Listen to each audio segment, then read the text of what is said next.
Hey guys, today we are going to see the meaning of the word apologize.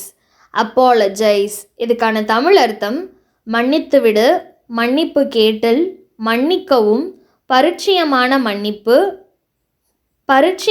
மன்னிப்பு கேட்குதல். So let's take two example sentences for better understanding. The first example is I apologize for my mistake. I apologize for my mistake. எனது தவறுக்கு நான் மன்னிப்பு கேட்கிறேன். எனது தவறுக்கு நான் மன்னிப்பு கேட்கிறேன். The second example is she apologized for arriving late. She apologized for arriving late. தாமதமாக வந்ததற்கு அவள் மன்னிப்பு கேட்டாள். தாமதமாக வந்ததற்கு அவள் மன்னிப்பு கேட்டாள். ஸோ apologize அப்படிங்கிற இங்கிலீஷ் வேர்டுக்கான மீனிங்கை இன்றைக்கி எக்ஸாம்பிள்ஸோடு பார்த்தோம். இதே மாதிரி இன்னொரு வீடியோவில் இன்னொரு இங்கிலீஷ் வேர்டுக்கான தமிழ் அர்த்தம் என்ன அப்படிங்கிறத பற்றி டீட்டெயிலாக பார்க்கலாம். அது வரைக்கும் டேக் கேர் அண்ட் பாய்.